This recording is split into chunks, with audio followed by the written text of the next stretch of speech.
एकनाथी भागवत अध्याय क्रमांक 3 श्लोक क्रमांक 26. काल आपण पाहिलं होतं की प्रबुद्ध नारायण सांगते जनक राजाला, म्हणजे हे राजा सद्गुरूचा उपदेश कसा असतो ते आपण काल पाहिलं का नाही, की सद्गुरूचा उपदेशच असा असतो, साधकाला त्याचं सद्गुरू सांगत असं असतं की तत्त्वम अशी ते ब्रह्म तू आहेस आणि ते तुझ्या पुरतं नसून तू कसा आहेस, व्यापक आहेस. कसा आहे तू, व्यापक आहेस. मग शिष्य काय म्हणतो, अहम ब्रह्मास्मी, ते ब्रह्म मी आहे आणि मी कसं आहे, मी व्यापक आहे. मी ध्येय नसून मी कसं आहे, मी आत्मरूप आहे, मी ब्रह्मरूप आहे आणि मी व्यापक आहे. कसं आहे, मी व्यापक आहे. विश्वची माझी घर, आयशी मती जायची स्थिर, किंबहुना चराचरी आपणच झाला का नाही, अशी स्थिती त्या साधकाची होती सद्गुरूचा उपदेश मिळाल्यानंतर. काल आपण हे पाहिलं. आज आपण पाहूया. श्रद्धा भागवते शास्त्रे, निंदान निंदान मंद्यत्र चापि, मनोवाक्यर्मदंडम च सत्यम शमदमावापी. श्लोक क्रमांक 26. भगवंतांचे प्रतिपादन करणाऱ्या शास्त्रावर श्रद्धा ठेवावी, इतर शास्त्रांचीही निंदा करू नये. मनावर, वाचेवर आणि कर्मावर नियंत्रण ठेवावे. सत्य, शम आणि दम हे सर्व शिकावे. प्राणायामाने मनाचा, मौनाने वाणीचा व कर्मत्यागाने आणि सत्कर्माने शरीराचा निरोध करावा. शम म्हणजे मनाची शांती आणि दम म्हणजे इंद्रियांच्या कर्मावर अंकुश. सगुण अथवा निर्गुण, जेथे भगवत स्वरूप वर्णन, का भगवंत बोलेला आपण, अथवा भगवत गुण कीर्ती जेथे. बघा काय सांगितलंय, ज्यात सगुण आणि निर्गुण भगवंतांच्या स्वरूपाचे वर्णन असते का नाही.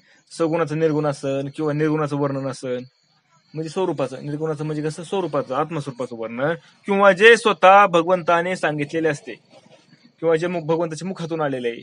आता हे भागवत भगवंतांनी उद्धवाला सांगितलेलं आहे का नाही. एकनाथी भागवत म्हणजे 11वा जो स्कंद आहे भागवतामधला, हा सगळा भगवंताच्या मुखातून निघालेला आहे उपदेश येतच उद्धवासाठी. किंवा ज्ञानेश्वरी, गीता अर्जुनासाठी भगवंताच्या मुखातून निघालेले, म्हणजे भगवंतांनी जे सांगितलेलं असते ते उपदेश केलेला असतो, किंवा ज्यात भगवंतांच्या गुणांचे कीर्तन असते. मग श्रीमद भागवत, त्यामध्ये भगवंतांचे काही गुणगान गायलेले इथं. रामायण, त्याच्यामध्ये काही भगवंतांची लीला येतात.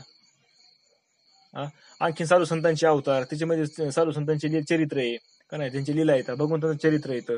याचं वर्णन जे भागवत शास्त्र होय, शिष्याला असे शास्त्र जीव की प्राण असते. बघा, जो खरा शिष्य असतो ना, त्याला हे भगवंताचं चरित्र, संतांचे चरित्र, त्याचं जीव आणि प्राण्याची पेक्षा पलीकडे असतो त्याला. एवढी त्याची गोडी असते त्या साधकाला.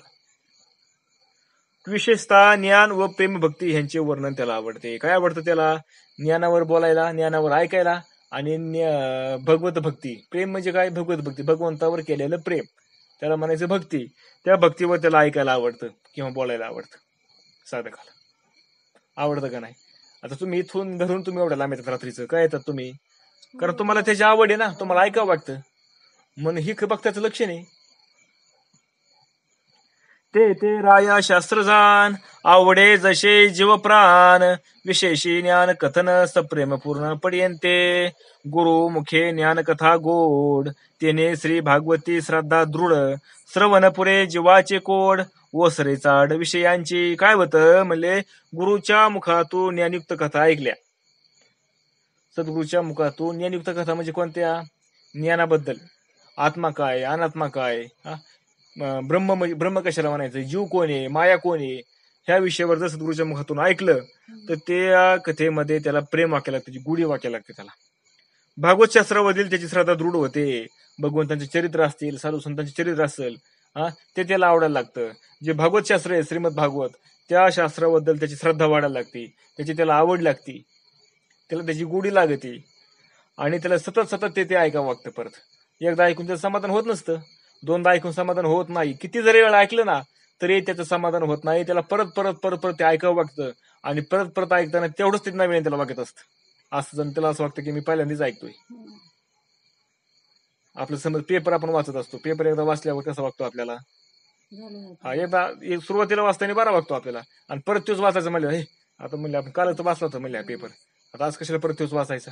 तसं हे साधू संतांचं चरित्र, भगवंताचं चरित्र, हे परत परत किती वेळा जर आपण ऐकलं, वाचन केलं, लोकांना सांगितलं, तरी ते आपल्याला त्याचं असं होत नाही की त्याची आवड संपली. आता ते आपल्याला काय होतं, परत परत भरपूर किती वेळा ऐकावं वाटतं. त्याची श्रवणाची हौस कधीच भागत नाही. त्याची श्रवणाची हौस भागते व लौकिक विषयांची आवड कमी होते. बघा, त्याला काय श्रवणाची हौस म्हणजे काय होतं, श्रद्धा वाढत चालते, ते ऐकून ऐकून त्याची श्रवणाची हौस भागते. म्हणजे काय होतं, इच्छा पूर्ण होत चालते, पण त्याला परत ऐकावं लागतं. ऐकून झालं की परत ऐकावं लागतं. आणि लौकिक विषयांची आवड कमी होती. लौकिक विषय म्हणजे लोकांतले जे विषय, लोकांतातले म्हणजे समाजामधले जे विषय आहेत ना, विषय भोग, ह्यांची त्याला आवड कमी व्हायला लागते. म्हणजे वैराग्य त्याला आलेलं असतं. कशामुळे होतं हे? सद्गुरूच्या उपदेशामुळे. आपण काल जे पाहिलं ना, सद्गुरूंनी उपदेश दिल्यानंतर काय होतं, आता त्याच्यानंतर त्याला त्याची अनुभूती आली आणि त्याच्या देहावरचे हे लक्षण उमटायला लागले त्याच्या ठिकाणी, त्या साधकाच्या ठिकाणी. जीवे नाही विषय कौतुक, तरी विषय आवश्यक. साधका होती बाधक, त्यांनी अत्यंतिक अनुतापू. त्याला विषयाचे कौतुक वाटत नाही. बघा, कौतुक म्हणजे त्याला विषयाची गोडी वाटत नाही. विषय म्हणजे काय, त्याला त्याची काही किंमत नसते त्याच्या पुढं, साधका पुढे विषयांची. साधका पुढे विषयांची अजिबात किंमत नसते. त्याला विषय त्याला कधी आवडतच नसतात. ज्याला विषय आवडत नाही त्याला म्हणायचं साधक. कारण साधकांना त्रास देणारे होतात, त्यामुळे. कारण विषय काय होता, त्यांना त्रास देणारे असते, त्यामुळे त्यांना ते आवडत नाही, नको, ते विषयापासून लांब राहतात. त्यामुळे साधकाला त्याचा पश्चाताप होतो, विषयांची गोडी लागली त्यांना तर. म्हणून साधक विषयापासून कसे असतात, लांब असतात. आणि जे विषयाच्या जवळ असतात ते साधक नसतात. अनिवार्य विषय अवस्था, या लागी नवचे नित्य निजसत्ता. त्याने मुमुक्षांच्या चित्ता अत्यंत व्यथा अनुतापे. विषयांची प्रीती अनावर असते, तिच्या पुढे आत्मानुभूती येत नाही. बघा, जर विषयांचं प्रेम जर वाढलं तर त्या साधकाला आत्मस्वरूपाची अनुभूती येणार नाही. म्हणून त्या साधकाला विषयाचे प्रेम कधी त्याला लागत नाही. म्हणून साधकाच्या चित्ताला पश्चाताप होतो आणि वाईट वागते. बघा ना, म्हणतो मला विषयाची गोडी माझी जायना, मला विषय हव्या विषय वागतात आणि त्यामुळे मला आत्मानुभूती येत नाही, म्हणून त्याला पश्चाताप होत असतो. नसता विषयांची अतिप्रीती, स्वतः नव्हे विषय निवृत्ती. ऐशिया साधका प्रती निर्णित शास्त्रार्थी निमोला नेमू. काही साधकांना लौकिक विषय फारसे आवडत नाहीत. काही जे साधक असतात, लौकिक विषय म्हणजे लोकांतातले विषय त्यांना फार आवडत नाहीत, पण विषयापासून मन पूर्ण निवृत्तही होत नाही. पण काय वागतं, त्यांना आवडत तर नाहीत, पण विषय भोगावे पण वागतात. कधी कधी काय विषय जे आहेत ना ते भोगावे वागतात. अशा साधकांसाठी शास्त्राने नियम केला आहे. म्हणजे ज्याला वागते ना विषय, लौकिकामधले विषय आवडत नाही त्याला, पण एकांतामधले विषय बघावं वागतात त्याला, अशा साधकासाठी शास्त्राने काही नियम सांगितले, ते नियमाचं त्याने पालन करायचं. कोणते नियम येत? नाही विषयांची आसक्ती, नवे विषय निवृत्ती. अशी जे का साधक स्थिती नेमू त्या प्रती शास्त्र केला. जो का केवळ विषयासक्त, कदा न मनी शास्त्रार्थ. का जो झाला जीवनमुक्त, तोही शास्त्रार्थ मानून न मनी. जो केवळ संसारी असतो तो शास्त्रार्थ कधी मानत नाही. जो संसारामध्ये रमलेला आहे त्याला शास्त्र आवडत नाही, कधी शास्त्राला मानणारच नाही तो. का शास्त्राला मानत नाही तो? काय होतं की जो संसारी असतो त्याला शास्त्रार्थ कधी आवडत नाही. म्हणजे संसारामध्ये जो रमलेला आहे त्याला शास्त्र आवडत नाही. त्याला शास्त्र कोणी सांगायला प्रयत्न केला, ते काय सांगताय आम्हाला, असलं नको सांगू आम्हाला. इथं विषय बघायचे, जन्माला आलं विषय बघायचे, मस्त बाकी आयुष करायचे, सुख आणि खायचं प्यायचं, हाऊस मजा करायची, ती काय तो आम्हाला सांगायला लागलाय, असं म्हणत असतात.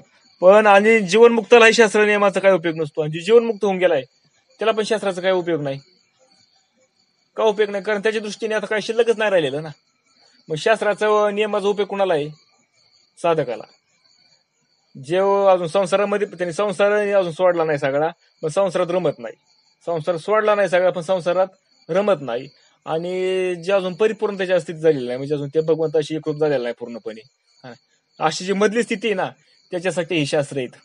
म्हणजे आपल्यासारख्यांसाठी. आपल्याला संसार नको वागतो पण सोडू पण वाटत नाही, का नाही? संसार नको वागतो पण सोडता येत नाही. विषय बघा वागतात आपल्याला, का नाही? आपल्याला बायको असं वागते, आपल्याला मुलं असं वागतात, आपल्याला मुलांचं जिथं तिथं असावं, आपल्याला घरदार असावं वागतं, आणि आपल्याला परमार्थ पण हवा वागतो. आणि जीवनमुक्त स्थिती आपली नाही. म्हणून म्हणजे आता शास्त्राचा उपयोग कुणाला आहे? जो पूर्णपणे संसारामध्ये रामलाय त्याला शास्त्र काही कामाचं नाही, आणि जो जीवनमुक्त झालाय त्याला शास्त्र काही कामाचं नाही. मग शास्त्र कामाचं कुणाचं आहे? साधकाच्या. म्हणजे त्याला मुमुक्ष म्हणलंय.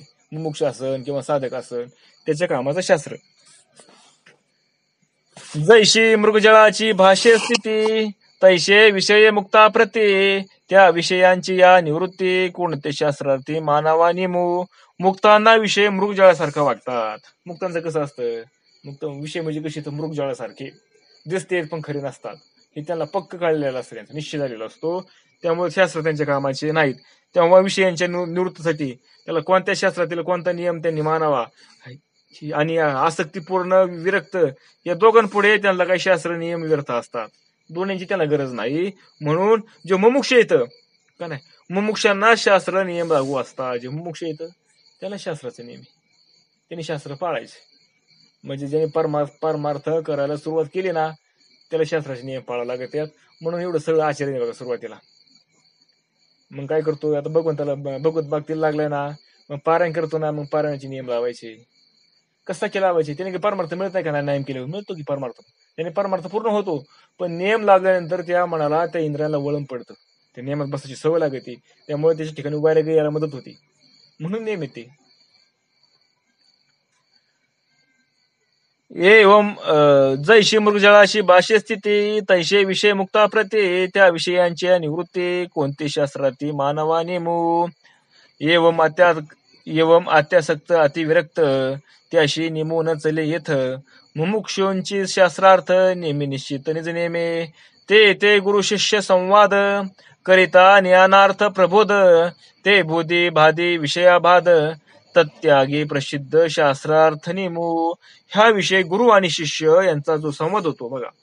मग आता या शास्त्रामध्ये जो गुरु आणि शिष्य यांचा संवाद चाललेला आहे तो संवाद आहे, त्यातून ज्ञानाचा बोध होतो. आता ज्ञानाचा बोध कसा होतो आपल्याला, बोधपुत्र आपल्या ठिकाणी कधी जन्माला येतो, ज्यावेळेस गुरु आणि शिष्याचा संवाद चालतो. गुरु शिष्याला, सद्गुरु काय करते, शिष्याला उपदेश करत असतात. आणि उपदेश करताना शिष्य तो काय करतो, पूर्णपणे श्रवण म्हणजे काय, सर्व इंद्रियांच्या हे करतो, काय करतो, कान करून ऐकतो. सगळे म्हणजे काय करतो, सगळं लक्ष त्याचं कोणाकडे असतं, गुरूंच्या उपदेशाकडे असतं. असा ज्यावेळेस ऐकतो शिष्य, त्यावेळेस त्याला त्याचा ज्ञानाचा बोध होत असतो. आणि असा बोध झाला तरच विषय त्याला पीडा देत नाहीत. तर ते विषय काय होतात, त्याला पीडा द्यायचे नाहीशी होतात, नाही तर ते विषय त्याला सोडत नाही. बोध झाल्याशिवाय विषय त्याची सुटू शकत नाहीत. ज्याला बोध झालाय, तो नुसतंच म्हणतो आम्हाला प्रबोध झालाय, पण बोध झालेला असतो का आपल्याला खरं? कारण आपल्याला जर बोध झाला म्हणलं तर आपल्या विषयापासून आपण सुटायला पाहिजे, पण सुटतोय का आपण? नाही. म्हणून आपण काय केलं पाहिजे, त्याचा सारखं आपण त्याचा विचार करणं गरजेचं आहे, चिंतन करणं गरजेचं आहे. म्हणून विषय त्यागासाठी शास्त्राने केलेले नियम प्रसिद्धच आहेत. म्हणून विषयाचा त्याग जर करायचा असेल ना, आपल्याकडे त्याग होत नसेल ना, तर शास्त्राने जे नियम घालून दिले ते नियमाचं पालन करणं आपल्याला गरजेचं आहे. ज्याला वाटतं ना, ज्याला कोणाला वाटतं अजून मला बोध झालेला नाही, म्हणजे काय, मला हे सगळं जगत ब्रह्ममय वाटत नाही, त्यांनी नियमाचं पालन करायचं. मग काय आहेत नियम शास्त्राचे, चला पाहूया पुढे. मनसा वाचा कर्मवरादू येणे विषयांचा त्रिविध बाधू त्या अतिही सही त्रिविधू शास्त्रीय अतिशुद्ध निमिला नेमू.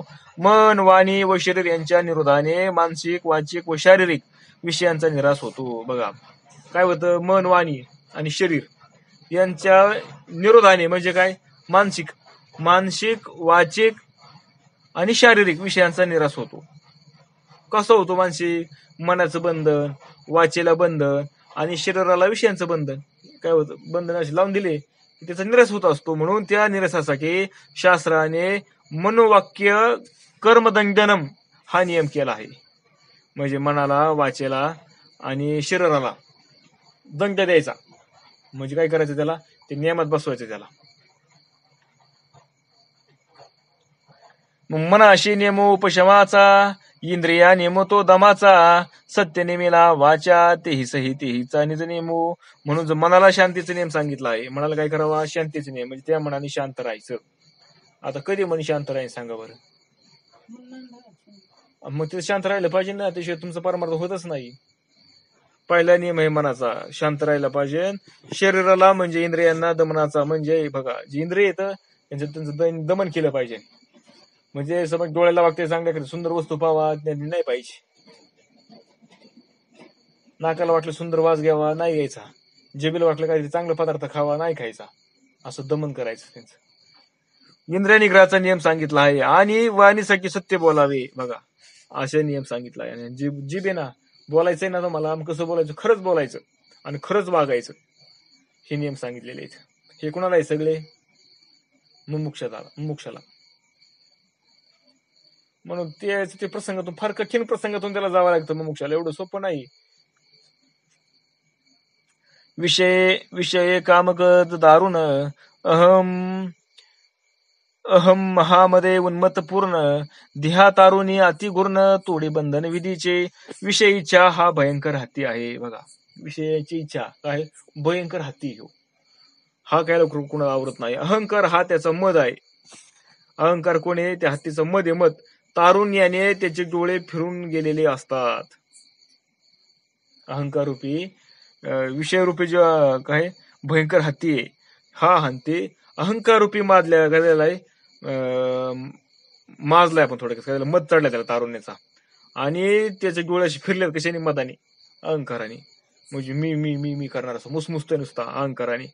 तो शास्त्रविधीने बंधन तोडून टाकतो. बघा, पण शास्त्राचं त्याला बंधन लावलं की ते बंधन काय होतं त्याचं? तो काय करतो? शास्त्राचं विधीचं बंधन तोडून टाकतो. शास्त्राच्या नियमाला तो पण मानत नाही. कोण? अहंकार. जो कशाला हे झालेला आहे, मध चढलेला त्याला, मध. कुणाला? विषय इच्छा रूपी जो हत्ती आहे ना, त्या हत्तीला मध चढलेला आहे अहंकाराचा. मग तो काय करत नाही? विषयाने जे आपण म्हणतो ना, पहिले कशी नियमामध्ये राहायचे सगळे, नवरा बायको म्हणले की कसे असायचे, म्हणायचे 2-2 4-4 पोरं तर म्हणले ना, एकमेकांसंग बोलत नव्हते. कोण आहे? म्हणजे कशाचं पालन नव्हतं? नियमाचं पालन होतं. हे नियम आता कोण मानित नाहीत. का मानित नाही त्याला? कारण विषय हा भयंकर हत्ती आहे. हत्ती कसा आहे? हा भयंकर हत्ती आहे. आणि अहंकार हा त्याचा मग काय झालेला? अहंकार त्याला त्या तारुण्याचं मध चढलेला आहे त्याला, अहंकारा. म्हणून त्याचे डोळे फिरत असतात असं घरा. म्हणून तू शास्त्रविधीचं बंधन टाकायचं. काय कोणी शास्त्र पाळायचं म्हणायचं? कारण रग सळसळत असतं त्याच्या अंगामध्ये काय तारुण्य. मग खंदी सहदर गाजा गुरु सोंगा कवळे स्वर्ग शिखरू नरक नदी माझी अपारू अति दुस्तरू बुड्या देतो. मग मित्र, राजा आणि गुरु ह्याचा अपमान करतो तो. एकीकडे सोंग्याने स्वर्ग शिखरालाही कवकळतो. एवढा मोठा हाती येते हो. एकीकडे स्वर्गाने काय करतो? स्वर्गाला कवकळतो सोंग्यानी. दुसरीकडे काय करतो तो? नरकरूपी नदीमध्ये बुड्या मारतो. एवढा मोठा हत्ती हा. धर्म जळे क्षाळे अवचिता सवेचे सलोभ धुळी घाली माथा घोळशी ब्रह्मादिका समजता अहममता गरजतो. एखाद्या वेळी धर्मरूपी स्वच्छ पाण्यामध्ये स्नान करतो. कधी कधी काय करतो आपण? नाही, एखाद्या मध्ये आता मस्त असतो विषय जाड्याला, पण जातो एकमेकाच्या नादाने कुठं, चालला पंढरपूरला का नाही, तसं धर्मरूपी स्वच्छ पाण्यामध्ये स्नान करतो. कधी कधी बाबा चला आज थोडं सत्यनारायण पूजा, म्हणजे असं कधी मध्ये चालू असतं तेवढं. पण लगेच पण काय होतं, तेवढं पुरतं तेवढं केलं की लगेच लोभरूपी काय होतं, त्याला माती आपल्या डोळ्यावर घेतो. तेवढं पुरतं असतं फक्त. पंढरपूरला गेला जाऊस तरी काय तसंच असतं, विषय टोकेत असते त्याचे. तिथे गेला तरी काय फक्त मानायला गेला, पण तेवढं पुरतं चालू बाबा धर्माचं कार्य करतोय. मागे आलं की परंकीन बे चालूच आहे. सत्यनारायण केला वे चालूच आहे परत. तसं त्याचा अहंकार आणि ममता यांच्या गरजेने तो करत असतो. आणि ब्रह्मदेवाही सर्वांनाही पायाखाली तुडवतो तो. बघा, ब्रह्मदेवाला मानत नाही, विष्णूला मानत नाही, महादेवाला मानत नाही. एवढा काय वाचतो तो, असं माजलेला असतो अभिमानाने. त्याशी विवेक महावंत जाण माथा चढो जाणी आपण शास्त्रे विद्यांकुश पूर्ण धरीला आवरून कर करीतो. पण विवेक हाच त्याला वठणीवर आणणारा ची करू लागतो. बघा, त्याला जर वखणी आणायचं म्हणलं तर कोण आणू शकतो वखणी? त्याला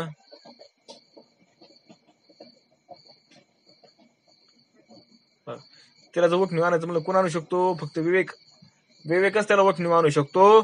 वैराग्य उपशम यांच्या पहारा त्याच्यावर ठेवून विवेक हा माहूत दमन रूपी साखळ्यांनी त्याला सत्यरूपी स्तंभाशी बांधतो. बघा, असा असणारा माजलेला हत्ती ह्याला जर आवरायचा असेल तर विवेक रूपीने त्याला काय करतो तो? विवेकाने त्याला हे करायचं काय? आवर धरायची. म्हणजे विचार करायचा, सारासार विचार करायचा.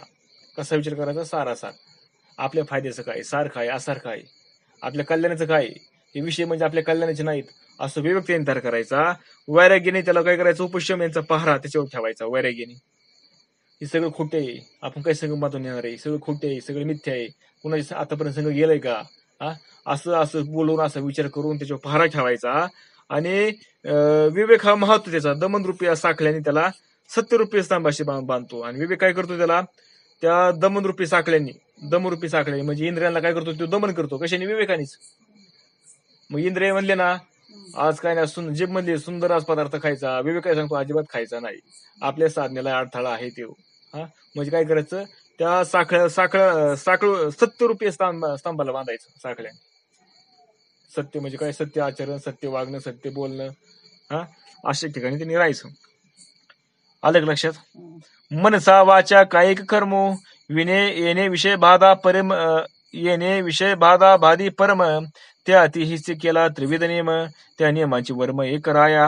ह्याप्रमाणे शारीरिक वाचिक व मानसिक साधनेने शास्त्र विषय पिढलेले प्रतिबंध करते. बघा याप्रमाणे काय होतं? शारीरिक वाचिक आणि मानसिक हे जे साधने शास्त्राने आता साधने सांगितलेत ना, ह्या साधनाने विषय पिढे म्हणजे विषयाने जे पिडलेला आहे ना अशा विषय पीडितेला ते प्रतिबंध करतं. हे नियम शास्त्राचे नियम. म्हणून शास्त्राने या 3 साधनांचे नियम सांगितलेले आहेत. ते कोणते येतं परत सांगतो म्हणजे ऐका. आता शास्त्राचे 3 नियम कोणते येतं सांगतो म्हणजे ऐका. आता शमाची ऐशी स्थिती मन बुद्धी आदी चित्तवृत्ती सांगोनी विषय सत्य लावी परमार्थी प्रबोधोनी. बघा शम काय करतो? चिंतनाच्या वृत्तीचे नियमन करतो.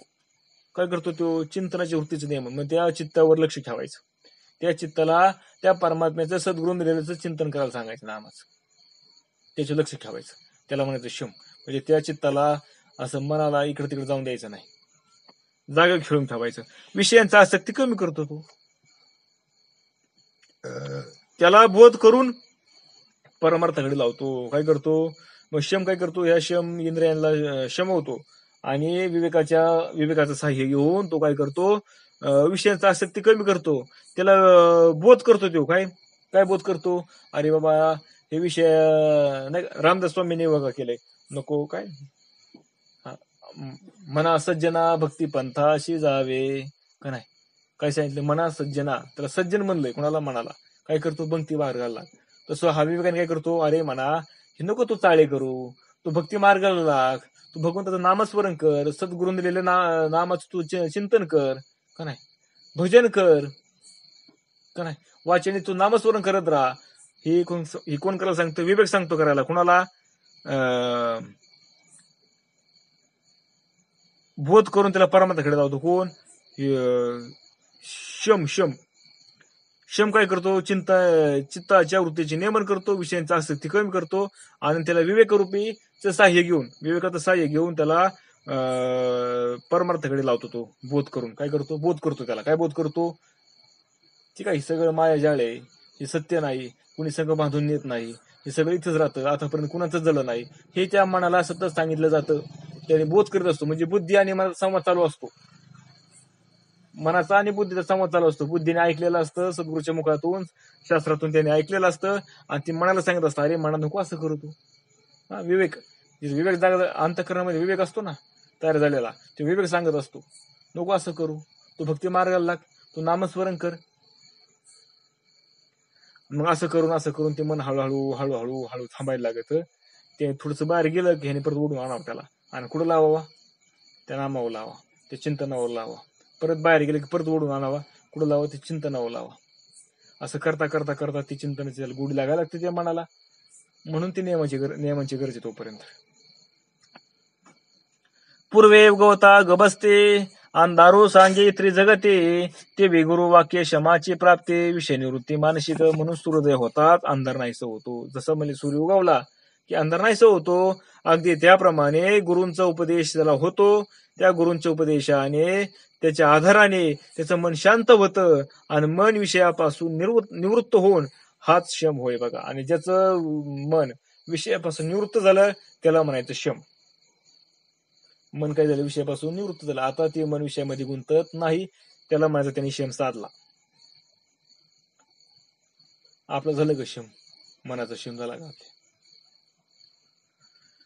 म्हणून बाह्य इंद्रिय प्रवृत्ती दमे दमोनी गुरु वाक्यस्थिती मग क्षमाची संगती आणि निवृत्ती इंद्रिय कर्म. म्हणून साधक या नियमाने म्हणजेच क्षमाच्या साह्याने इंद्रिय दमन ही घडवितो. म्हणून साधक काय करतो? हा जो नियम घेतो आणि शमाच्या साह्य धरून इंद्रियाला दमन करतो. कारण मनात विषय आले नाहीत तर इंद्रिय तिकडे धावच घेत नाहीत. पण इंद्रिय कोणामुळे पळतात? मनामुळे पळतात. आधी मन जातं आणि मग विषय इंद्रिय जातात. आधी कोण पळतं? मन पळत. एखादा आवाज आला काहीतरी, काय झालं तिकडं, कोण ऐकत आवाज? कान इंद्रिय ऐकत. लगेच डोळ्यालाही होतं. काय होतं? लगेच बुद्धी काय करते? डोळ्यारूपी इंद्रियाला सांगते नेमकं काय झालं, बघते कसला आवाज आला, लगेच डोळे तिकडे पाहतात. डोळे लगेच कॅप्चर करतात, बुद्धीला सांगतात का नाही. मन लगेच काय करतं? विचार करतो, अरे हे असं आहे. मग मन म्हणतं उठ. इंद्रियाला पाहायला म्हणतो उठ आता, जातीपर्यंत चालत. म्हणजे कोणाचा खेळ आहे सगळा? मनाचा खेळ. म्हणून अमुक एक गोष्ट हवी असते, मनात आले की ती शरीर त्यासाठी लगेच हालचाल करू लागते. त्याप्रमाणे कन्येला वाढवून तिचे लग्न केले म्हणजे ते जशी माहेरी कोलगुत्र सोडते तशी इंद्रिय दमनामुळे विषय प्रवृत्ती सोडतात. जसं नवीन लग्न झालेली कन्या काय करते? तिचं लग्न झालं की ती माहेरचं कोलगुत्र सोडून देते आणि सासरचं अंगी करते. तसं एकदा या मनाचं शमन झालं की मन काय करतं? विषयाची आसक्ती सोडून देतं आणि परमार्थाची गोडी घेत. येतं की लक्षात? कन्या प्रतिपाळून जैशी दान देता जावयाशी, त्यागी बापाची कुळगोत्राशी दमेंद्रिय तैशी विषयार्थी. जणी वाचा जाईल विकळ, तिशी सत्याचा महामोकळ. देऊनी किले निखळ, अति आगळ सत्य धुतवानी. म्हणून कदाचित वाचा असत्य भाषण करीन, कदाचित काय होईल? वाचा खोटे बोलल, म्हणून तिला सत्य भरवलेले असते. म्हणून त्या वाचेने असत्य बोलू नये म्हणून काय केलेलं असतं? तर सत्य भरवलेलं असतं, सत्याचा घास दिलेला असतो असल्याने वाचा सत्यच बोलते. म्हणजे हे पण काम कोणाचं आहे? विवेकाचाच आहे बघा. विवेक काय करतो? त्या वाचेवर पण लक्ष देतो, असत्य बोलायचं नाही. म्हणजे सारखं ते बुद्धीला सांगत असतो, त्या मनाला सांगत असतो असत्य बोलायचं नाही, असत्याला बोलायचं नाही. आपल्याला खरंच वागायचं, खरंच बोलायचं, खरंच वागायचं, खरंच बोलायचं. म्हणून ती वाचा कधी लबाड बोलत नाही. म्हणून परमार्थ करणारा माणूस खरोखर बरं का, खरोखर परमार्थ करणारा माणूस असतो ना, तो कधी असत्य कधी वागत नाही, असत्य कधी बोलत नाही. तुम्ही त्याला किती शिकवा, अरे असं नाही वागलं पाहिजे, थोडे लबाडे केल्या पाहिजेत व्यवहारामध्ये, त्याला ती जमतच नाही. ती लबाडे करायला गेला ना तर त्याच्याकडे ती लबाडे होणार नाही. का? कारण त्यांनी तेवढं त्यांनी तप केलेलं आहे, तेवढं तप करून त्यांनी साधलेलं आहे. आणि ही साधणं सोपं नाही एवढं. एवढं सोपं नाही ही साधणं. म्हणजे हे अनंत आणि कितीतरी जन्मापासून त्याने त्यासाठी प्रयत्न केलेला असतो, तेव्हा त्याला ते साधलेलं असतं. आणि आपण म्हणतो काय तू लाबडच बोलत ना अजिबात, खरं खरं वागतो. आता हे दुनियेत खरं वागून जमतं का कुठं? पण त्यांनी ती खरं वागण्यासाठी कितीतरी जन्मापासून त्याने प्रयत्न केले, तेव्हा आताशी ती खरं वागायला लागले ह्या जन्मामध्ये. ही काय एका जन्माचा नसतो खेळ सगळा. सत्यवादी या ब्रह्मादी वंदिती, असत्य होय अधोगती. ऐशे व्याख्यान जे करीती तेही वदती असत्य. बघा जे सांगतात ना सभेमध्ये, भाषणामध्ये, प्रवचनामध्ये, कीर्तनामध्ये, काय म्हणले? अहो सत्य बोलणाऱ्याचं देहाला देववंदन करतात आणि जे असत्य बोलतात ना त्यांना अधोगती मिळते. असे सांगणारे असतात ना, हे सुद्धा सांगणारे सुद्धा लबाड बोलत आहेत का नाही? हे सुद्धा लबाड बोलत असतात म्हणले. म्हणून का रामनामाच्या आवृत्ती, वाचा धुतली स्मरणोक्ती. ती असत्य माझी पुढती कदा कल्पंती बुडे ना. म्हणून ज्याच्या मुख सतत रामनाम असते ते दुसरे काही बोलू शकत नाही ना. का बोलू शकत नाही? कारण त्याचं मन, बुद्धी, चित्त सगळं अंतकरण कुठे गेलेलं आहे? त्याचं रामनामाकडे गुंतलेलं आहे. आता मग रामनामाकडे गुंतलं म्हणल्यावर बुद्धी दुसरा राम सोडून काही विचार करत नाही, चित्त मन पण राम सोडून काही दुसरा चिंतन करत नाही. मग ते बोलन तरी काय? रामच बोलन ना. असं ते बोलायला त्याला जागा शिल्लक राहत नाही. वांग्याला पण, मनाला पण काय दुसरीकडे पळायला जागा राहत नाही. का? कारण ते आता चित्त मन कुठं झालंय? रामनामा ठिकाणी गुंतून गेले, ती त्याच्यामध्ये रमलंय ते आता. म्हणून तू कधीही असत्य कसे बोलेल? मंथोनी काढले नवनीत, ते पुढती न बुडे ताकात.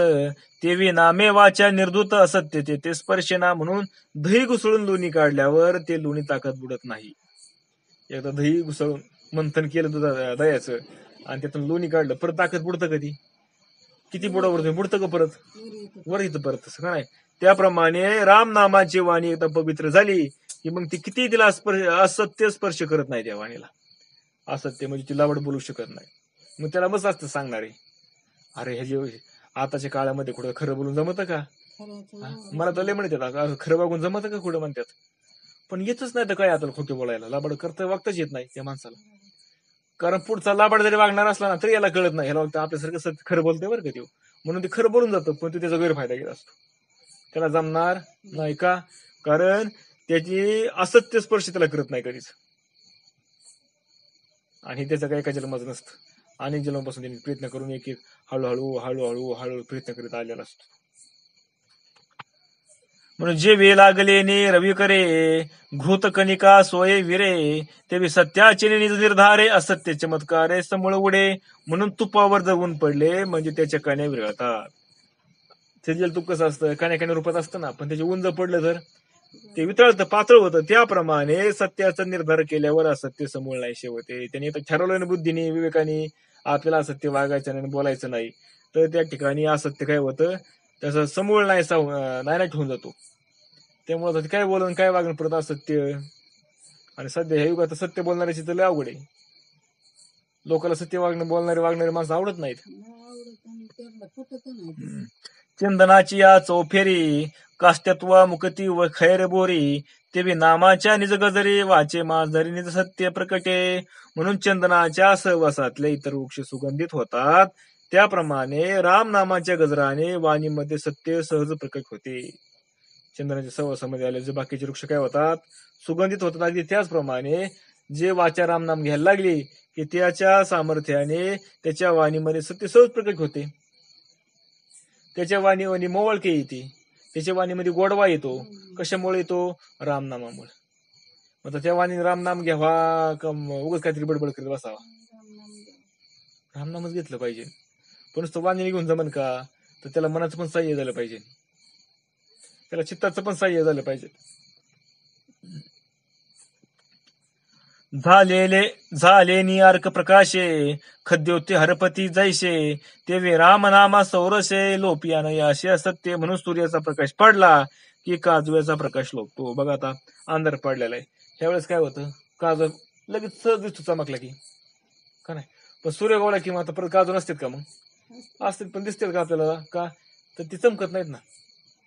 त्याप्रमाणे रामनामाच्या प्रभावाने असत्याचा लोप होतो. त्याप्रमाणे जे वाणी बरं का, जे वाणी रामनाम घेते त्याच्या ठिकाणी असत्य राहत नाही. रामनाम घेणारे वाणी कधीच असत्य बोलू शकत नाही, आणि जे असत्य बोलत असन ते त्यांनी रामनाम घेतलेलंच नाही, ते रामनामच घेत नाही, म्हणून ते असत्य बोलत. म्हणून जो खरोखर असत्य, जो सत्य बोलतोय ना, तो रामनामच घेतोय, त्याच्याशिवाय ते होऊ शकत नाही. म्हणून अंशी प्रतिपदे कुहू, गिलिया बिंब सांगे राहू, तेव्हा प्रकाशाचा समूह प्रकटे बहु जगा माझे. म्हणून अवशेला राहू चंद्राला ग्रासतो, म्हणजे आमुषेला काय करतो आपण, काय म्हणतो त्याला, ग्रहण लागलं. कुणाला? चंद्राला ग्रहण लागलं म्हणले काय, राहूने म्हणले चंद्राला गिळलं. पण तो प्रतिपदेला त्याला सोडतो, आणि प्रतिपद आली की परत सोडून देतो. हा तसा मग चंद्राचा प्रकाश परत पडू लागतो. तसं म्हणले, तसं कसं, ते असत्याच्यानी अक्रमे, वाचा प्रकाशे सत्य संभ्रमे, जेवी राजाज्ञे अनुक्रमे, प्रजा सुधर्मे वर्तते. त्याप्रमाणे असत्याला पराभूत करून वाणीला सत्य आपोआप प्रकट होते. काय होतं, असत्याचा पराभव करतं रामनामामुळं, आणि वाणीत असत्याचा पराभव झाल्यामुळं वाणी सत्य सहज बोलायला लागते. म्हणून राजआज्ञेच्या अनुसारानुसार प्रजा स्वधर्माने वागते. मग जशी राजाची आज्ञा असेल ना, तसे प्रजा स्वधर्माचा अनुसार आचरण करत असते, तसे हे होत असते. तसं होतं. म्हणून जे सत्य वागतो, जे सत्य बोलतो ना, ते रामनामाशिवाय ते तसं करू शकत नाहीत. म्हणून त्याच्या मुखात रामनामच असतं, म्हणून ते तसं वागत असतो. सत्या परते नाही तप, सत्या परता नाही जप, सत्य पावे जे सद्रूप, सत्य निष्पाप साधक होते. म्हणून सत्याहून निराळे तप नाही. म्हणून सत्य सगळ्यात श्रेष्ठ तप जे असतं ना, तरी खरं बोलण्याचं हे, खरं वागण्याचं हे, जो जप त्याच्याशिवाय दुसरा जप नाही. त्यामुळे सत्यामुळेच निजरूपाची प्राप्ती होते. म्हणून जो सत्य आचरण करण, जो सत्य राहीन, जो सत्य बोलन, त्यालाच निज स्वरूपाची प्राप्ती होती. आणि साधक निष्पाप होतात. कशाने?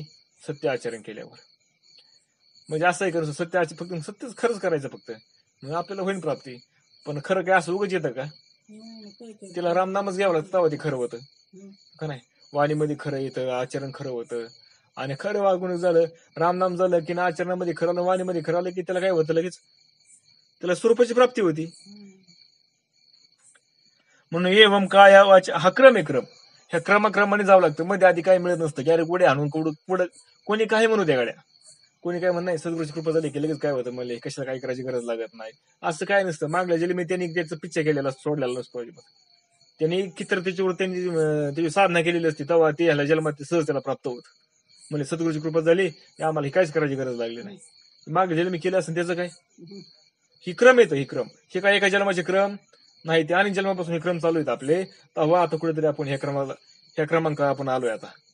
आता पुढचा क्रमांक आपला ह्या जन्मात लागतोय कधी लागतोय सांगता येत नाही, पण शक्यतो ह्याच जन्मात लागावा, नको आता परत.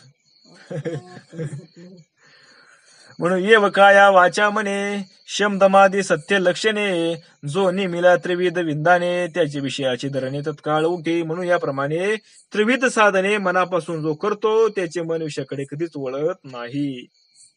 हे जे सांगितले साधने आहेत ना सगळी, हे सगळे सांगितलेले साधने जो मनापासून करतो त्याचं मन विषयाकडे परत कधी वळणार नाही. आणि ज्याचं मन विषयाकडे वळत असेल तो फक्त गप्पा मारतोय म्हणायचं परमार्थाच्या. कारण जे खरोखर आचरणामध्ये आणलंय ना तो विषयाकडे जाऊ शकत नाही.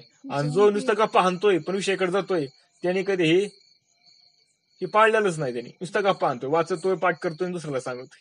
आता वरच नाही पण पाहिलं का, सांगतोय काय सत्य असत्य बोलल्या, काय असत्य बोलल्यावर पाप होतं, नरकात जावं लागत, म्हणून नेहमी सत्य बोललं पाहिजे, आणि स्वतःच लाबाड बोलतो, असं मला लाबाड वागतो. तसं काम आहे. ऐशिया स्वार्था लागी जीवी, भगवत शास्त्री आवडी दावी, परी अनिका शास्त्री न लावी, द्वेष भावी निंदेचे बोट. बघा, आपल्या सोहितासाठी जो भगवंतांचे स्वरूप वर्णन करणाऱ्या शास्त्रात खूप प्रेम करतो, पण इतर शास्त्रांची निंदा मात्र करत नाही. काय होतं, असा असणारा आपलं सोहित साधण्यासाठी आपल्याला असणारे जे भगवंताची स्वरूप आहे त्या स्वरूपाचं तो वर्णन करतो. काय, आणि जे शास्त्र ज्या भगवंताचं जे शास्त्र काय करतं वर्णन करतं त्या शास्त्रावर तो भरपूर प्रेम करतो. पण म्हणून दुसऱ्याचे जे शास्त्र येतं त्या दुसऱ्याच्या शास्त्रांची तो निंदा करत नाही. म्हणजे आपला भागवत धर्म आहे, मग भागवत धर्माचे जे शास्त्र आहेत आपले त्याच्यावर भरपूर प्रेम करायचं, त्यांनी ते सत्य मानायचं. पण जे बाकीचे धर्माचे असतील, मुसलमान असतील, ख्रिश्चन असतील, या शास्त्र यांची मात्र तो निंदा कधी करत नाही. का, त्याला कारण दिले पुढे, का करत नाही. एका स्तुती एक निंदा करिता आदळे अंगी बाधा, या लागी निंदानुवादा साधक कदा नातळजे. म्हणून कारण एकाची स्तुती जर केली तर दुसऱ्याची निंदा केली अशी होते. म्हणून कुणाची स्तुती पण नाही, कुणाची निंदा पण नाही, आणि त्याचा वाणीला दोष लागतो. म्हणून साधक कुणाचीच निंदा करत नाही आणि कुणाची स्तुतीही करत नाही.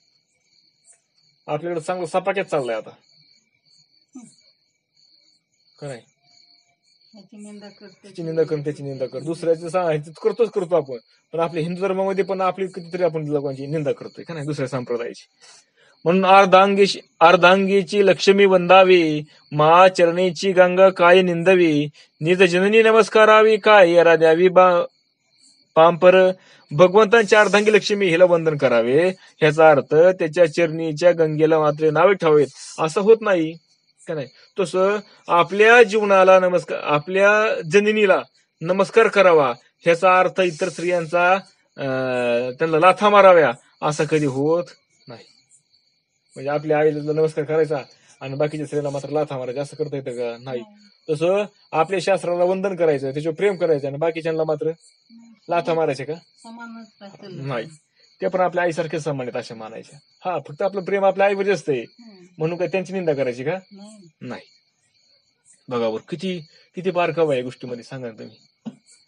म्हणून तरी भजावे भजनी, परी निंदा स्तुती सांगुनी दोन्ही, जो नित्य सत्य होय मौनी, तय ब्रह्मज्ञानी अधिकारू. म्हणून आपल्या उपास्य देवतांचे भजन करावे. आपलं जे उपास्य दैवत असेल, म्हणजे जे आपल्याला आवडत असेल ते दैवत, मग सद्गुरू असेल, दैवत असेल, काय जे असेल ते असेल, त्याचं आपण भजन करावे. पण निंदा व स्तुती त्यांना सोडून करावे. बघा, पण इतरांची स्तुती किंवा निंदा करायची नाही. सेवा ती आवडी उच्चारावे नाम, भेदा भेद काम निवारोनी. कसं सांगितलंय, तुम्हाला जे आवडत ना, तुमचं जे आराध्य दैवत असेल का नाही, तुमचं जे कसं आहे, जे आराध्य दैवत आहे तुमचं, जे उपास्य दैवत आहे, त्याचं भजन करा, त्याचं नामस्मरण करा, त्याच्यावर प्रेम करा. म्हणून काय दुसऱ्याची निंदा करायची का, दुसऱ्या देवतांची नाही. म्हणून आपल्याला आवडणाऱ्या देवाची स्तुती करायची नाही आणि दुसऱ्या न आवडणाऱ्या देवतांची निंदाही करायची नाही. म्हणून सत्याचा प्रभाव पडून मनुष्य मौनी होतो. म्हणून ज्याच्यावर असा सत्याचा प्रभाव पडतो म्हणून तो गप बसतो. आता बोलणेच राहिले नाही म्हणजे काय काय बोलायचं म्हणजे, कारण स्तुती करायची नाही, निंदा करायची नाही. मग आता काय बोलणार आहे मनुष्य, सांगा बरं. त्याला बोलायचं म्हणत कोणाला तरी चांगलं म्हणावं लागतंय, आता कोणाला तरी वाईट म्हणावं लागतंय. पण आता इथं दोन्ही पण राहिलेलं आहे म्हणून ती मौन झाला, गप झाला.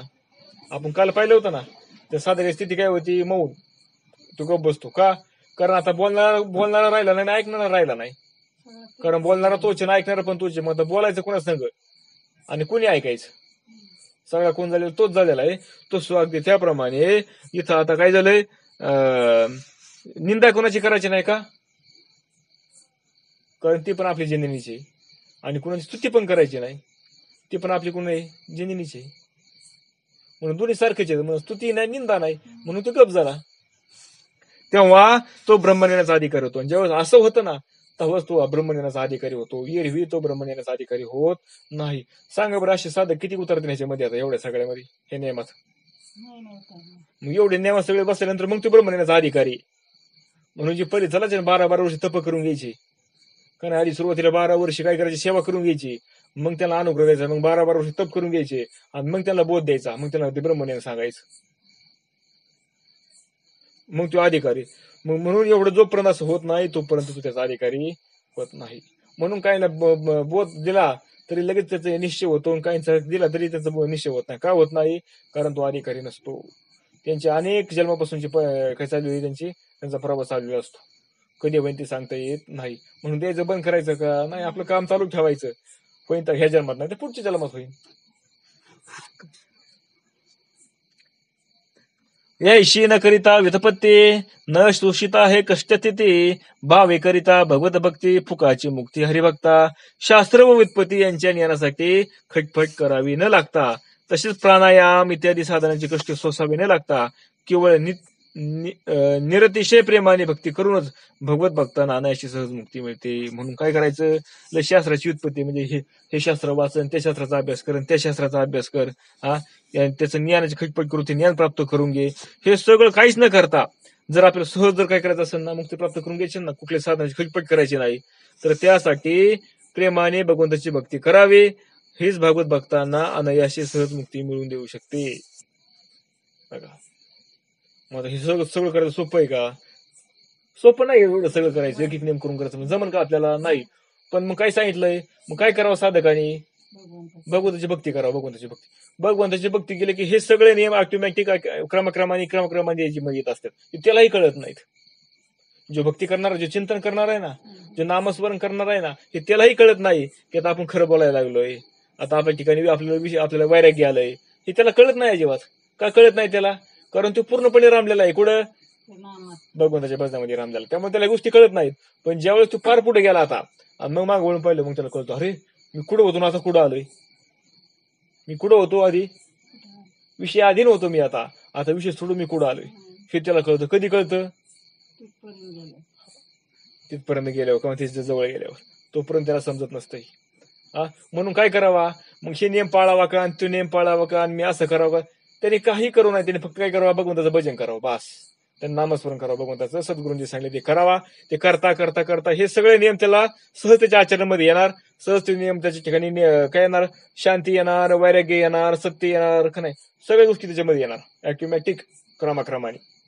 फक्त त्याने काय करायचं, त्यांनी सद्गुरूचा जे पाय धरलेत ना, ते पाय सोडायचे नाहीत.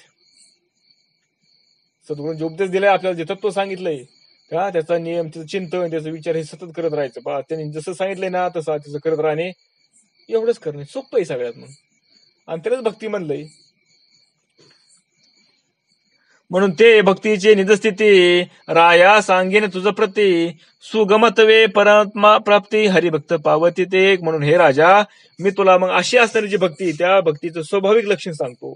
नेमकी कुठलं लक्षण असलं म्हणजे तिला भक्ती म्हणायचं का नाही. अशी हरिभक्तांना, म्हणजे बाकीची काही काय करायचं नाही ना, फक्त भक्ती करायची. म्हणजे भक्ती केलं काय होतं, सहज मुक्ती आपल्याला प्राप्त होती.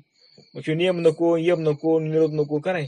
परत योग नको, काहीच करायची आवश्यकता लागत नाही. अशी असणारे भक्तीचे लक्षण काय आहे म्हणले, तुला सांगतो म्हणले. म्हणून हरिभक्तांना आत्मप्राप्ती कशी होते तेही तुला सांगतो राजा, पण ते आपण आता उद्या बघू. पुंडलिका वरदारी विठ्ठल श्री ज्ञानदेव तुकाराम.